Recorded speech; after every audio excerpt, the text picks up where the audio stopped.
ኦኬ አመሰግናለሁ ኤርሚያስ። አይ ቲንክ በዚህኛው ዙር 4 ሰው ጠይቋል። በአብዛኛው ጥያቄዎቹ ተያያዥ ናቸው ማለት ይቻላል እና እኔ አንድ ነገር ላይ ትንሽ መግባባት መፍጠር ያለብን ይመስለኛል። ይሄ የሰላማዊ ትግልን አዋጭነት በሚመለከት እሱ ላይ ይመስለኛል የግልጽነት ችግር ያለው። አሁን ብዙ ሰዎች ሰላማዊ ትግል ኢትዮጵያ ውስጥ ተቀባይነት የለውም፣ አይሰራም የሚል አመለካከት ውስጥ ነው ያላቸው። ይሄ ሰላማዊ ትግል በማይሰራበት ሁኔታ፣ ሰላማዊ ትግል ተቀባይነት በሌለበት ሁኔታ ለምንድን ነው አንተ የምትሄደው? ምን ለማምጣት ነው የሚል ጥያቄ ያላቸው አካሎች አሉ። ለምሳሌ አሁን ኢትዮጵያ ውስጥ ሰላማዊ ትግል ተቀባይነት የለውም የሚል ሐሳብ ያለው ሰው ከኔ አስተሳሰብ ጋር ነው የሚሄደው። እኔም እያልኩ ያለሁት ይሄ ወረቀቴ ላይ በደንብ የሄድኩበትን ሐሳብ ካያችሁት ኢትዮጵያ ውስጥ አሁን የሰላማዊ ትግል እንደ አማራጭ የማይታይበት ሁኔታ ተፈጥሯል። ሰላማዊ ትግል መካሄድ አለበት ብለን የምናምን ድርጅቶችና መሪዎች በአገሪቱ ፖለቲካ ሚና የለሽ ሆነናል። ተደማጭነት የለንም፣ ብዙ ድጋፍ የለንም። ስለዚህ ሰላማዊ ትግል ለውጥ የማምጣቱ እድል አሁን ባለው የኢትዮጵያ ተጨባጭ ሁኔታ በጣም በጣም ዝቅተኛ ነው ብዬ ነው እኔ የማምነው። እና በቃ ሰላማዊ ትግል ኢትዮጵያ ውስጥ ማድረግ ቀላል ነው፣ ነባራዊ ሁኔታው አሁን ሰላማዊ ትግል ለማካሄድ ይፈቅዳል ብዬ አይደለም የሚሄደው። ደግሜ ደጋግሜ ዛም ወረቀት ላይ የገለጽኩት በኢትዮጵያ ነባራዊ የፖለቲካ ሁኔታ አሁን ሰላማዊ ትግል ቦታ የለውም። በሰላማዊ ትግል ውጤት እናመጣለን ብለን ምንፍጨረጨር ሰዎች ተቀባይነት የለንም። ተቀባይነት ያላቸው ከኛ በተጻራሪ ጦርነትን የሚሰብኩ ሰዎች ናቸው ወይም የፖለቲካ ኃይሎች ናቸው የሚል ነው። እና አንዳንዴ እዚህ ላይ ግልጽ አመለካከት ቢኖር ጥሩ ይመስለኛል። እዚህ ላይ ግን ምንድነው ሊሰመርበት የሚገባው? ይሄ ማለት ግን ሰላማዊ ትግል ስተት ነው ማለት አይደለም።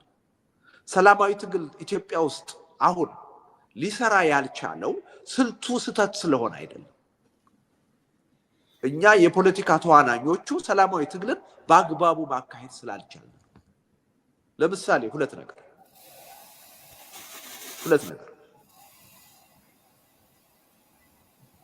በሰላማዊ ትግል መታገል የሚፈልጉ ሰዎችን እናስፈራራቸዋለን።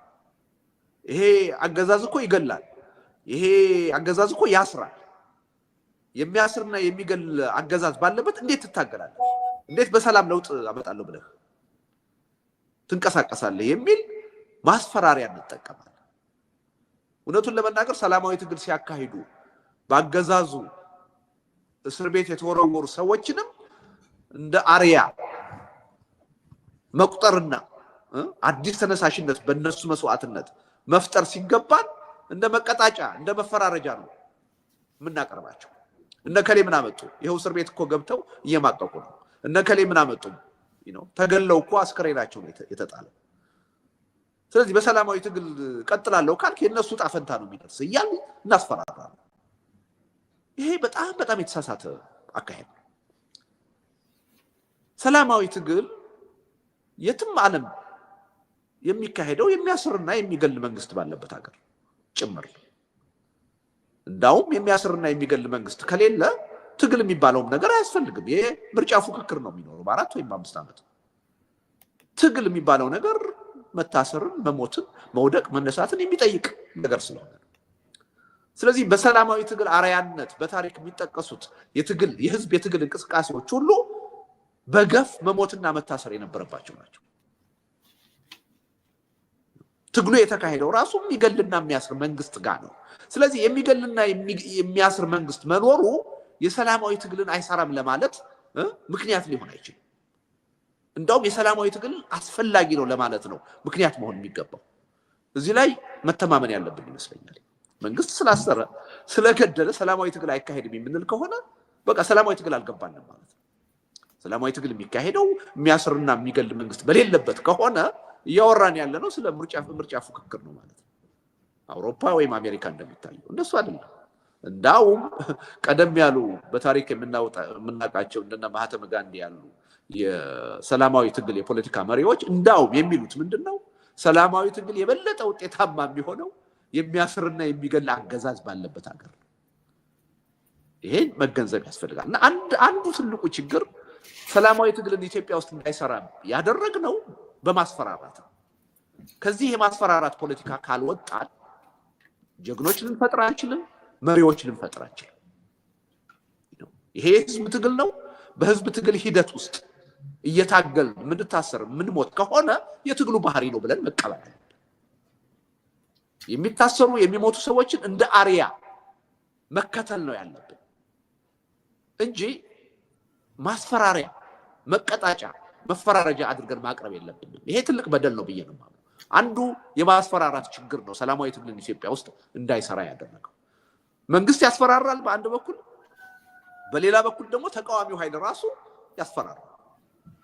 ህዝቡ እንዴት ብሎ በሰላማዊ ትግል እምነት ኖሮት ይታገል? ዋናዎቹ እኮ የምናስፈራራው ተቃዋሚ ነን የምንል ሚዲያዎች ነን፣ ተቃዋሚ ነን የምንል ፓርቲዎች ነን። ውጭ ሀገር ያለን ነው በሰላማዊ ትግል ለውጥ አያመጣም፣ የሚያስር መንግስት ነው፣ የሚገል መንግስት ነው፣ ከዚህ ጋር ሰላማዊ ትግል ማካሄድ አያስፈልግም እያል ህዝቡን እኮ የምናስፈራራው እኛ ነን። እንደገና በተቃራኒው አንዳንድ ጊዜ እንወጣና የአዲስ አበባ ህዝብ ቤቱ አናቱ ላይ እየፈረሰ በኑሮ ውድነት እየተሰቃየ እንዴት ዝም ብሎ ያያል ብለን ደግሞ እንከሰዋለን። ይሄ ሁለቱ የሚጋጭ ነገር። ሁለተኛው ነጥብ ሰላማዊ ትግል እንዳይሰራ ያደረገው ችግራችን በትጥቅ ትግል ብቻ ይፈታል የሚል የጠነከረ ወይም የገነገነ አስተሳሰብ ነው። ብዙ አሁን ከተማ ውስጥ ያለው የህብረተሰብ ክፍል ለምንድን ነው ወጥተህ የማትታገለው ተብሎ ቢጠየቅ ታጣቂ ኃይሎች ነገ መስዋዕትነት ከፍለው ነፃ ያወጡኛል ብሎ ነው እየጠበቀ ያለው። በአዲስ አበባ ጎዳና እየመጡ ነው የሚል መዝሙር ሲዘመር የሰማነው ያለ ምክንያት አይደለም። ቁጭ ብሎ እሱ በሰላም እየኖረ የአርሶ አደሩ ልጆች የገጠር ልጆች ጠመንጃ አንስተው ገለው ሞተው መስዋዕትነት ከፍለው ነፃ ያወጡኛል ብሎ እየጠበቀ። ይሄ ትክክል አይደለም። በኢትዮጵያ ተጨባጭ ሁኔታ ሁለቱም ትግሎች አሁን ነባራዊ ሁኔታ እንዲኖሩ አስገዳጅ ሁኔታ ፈጥሯል። በሰላማዊ ትግል እምነት ያለን ሰዎች ስላለ፣ እምነት ያላቸው ድርጅቶች ስላሉ፣ ደካማ የሚሆኑ ጠንካራ የሚሆኑ አገር ቤት ከ50 ከ60 በላይ በሰላማዊ ትግል እናደርጋለን ውጤት ማምጣት እንችላለን ብለው የተደራጁ የፖለቲካ ፓርቲዎች ድጋፍ ባይሰጣቸው እየተንቀሳቀሱ ያሉ ተስፋ ያልቆረጡ አሉ። ስለዚህ በሰላማዊ ትግል ምናምን ኃይሎች አሉ። ስቲል ሰላማዊ ትግል በአገሪቱ ህግ በአዋጅ እስካልተከለከለ ድረስ ከህጉ እስካልተፋቀ ድረስ ባለው ጠባብ ሁኔታ ገብተን ለውጥ ማምጣት እንችላለን የሚል እምነት ያለን ሰዎች አሉ፣ ድርጅቶች አሉ። ስለዚህ አንዱ ነባራዊ ሁኔታው ይሄ እንዲኖር አድርጓል።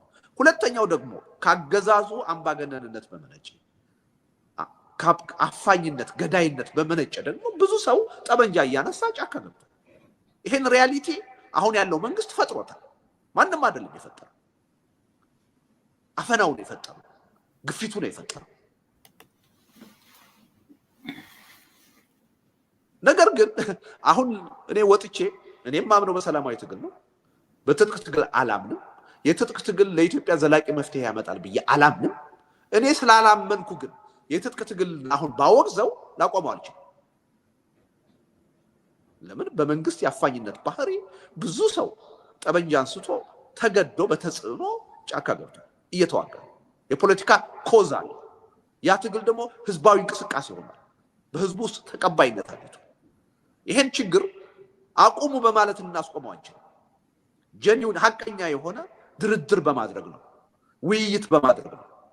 የሀገሪቱን ችግር በጋራ ለመፍታት በመዘጋጀት ነው ማስቀረት የሚቻለው እንጂ ጦርነትን በማውገዝ ልናስቆመው አንችልም። ስለዚህ ይሄን ሪያሊቲ ማየት ያስፈልጋል። ስለዚህ በሰላማዊ ትግል ምናምን ኃይሎች በዚህ ቀዳዳም ውስጥ ሆነን ለውጥ እናመጣለን የሚለውን እምነታችን ይዘን ስንታገል መደገፍ ነው ያለብን፣ መነቀፍ የለብን። በትጥቅ ትግል የሚያካሂዱ ኃይሎች ደግሞ በዘላቂነት ትጥቅ ትግል ውጤት እንደማያመጣ ምናምን ሰዎች ብንኖር ይሄን ችግር የፈጠረው በዋናነት አገዛዙ መሆኑን ሪኮግናይዝ ማድረግ አለብን። ስለዚህ የትጥቅ ትግሉ የራሱን ሂደት ቀጥሏል። ማንም ሊያስቆመው አይችልም። ይሄን የትጥቅ ትግል ሊያስቆም የሚችለው መንግስት ወደ እውነተኛው የውይይትና የድርድር ባህል ከመጣ ብቻ ነው። አፈናን፣ ግድያን፣ እስራትን ካቆመ ብቻ ነው ጦርነትን ኢትዮጵያ ውስጥ ማቆም የሚችል። የፈለገ የሰላማዊ ታጋይ ነን የምንል ሰዎች ወጥተን ጦርነትን ብናወግዝ መፍትሄ አያመጣም ብለን ብንናገር ልናስቆመው አንችል። ይሄን ግንዛቤ ውስጥ ማስገባት ያስፈልጋል። ስለዚህ ሰላማዊ ትግሉ መካሄዱ አገዛዙን ለመገዳደር ለሀገሪቱ ችግር መፍትሄ ለማምጣት አንድ አጋዥ እንደውም ወሳኝ ኃይል ነው እንጂ የሚነቀፍ ኃይል አይደለም። ሰላማዊ ትግል ከሌለ ደግሞ ኢብን በትጥቅ ትግል እንቅስቃሴ የሚያደርጉ ኃይሎች ተጨባጭ አጀንዳ ሊኖራቸው አይችልም። ማንም ትጥቅ ትግል ኢትዮጵያ ውስጥ የሚያደርግ ኃይል ለምንድን ነው ጠበንጃ ያነሳው ተብሎ ሲጠየቅ በሰላም መታገል ስላልተቻለ በሰላም የሚታገሉ ሰዎች ስለሚታሰሩ፣ ስለሚታፈኑ፣ ስለሚገደሉ ነው የሚለው አይደለ?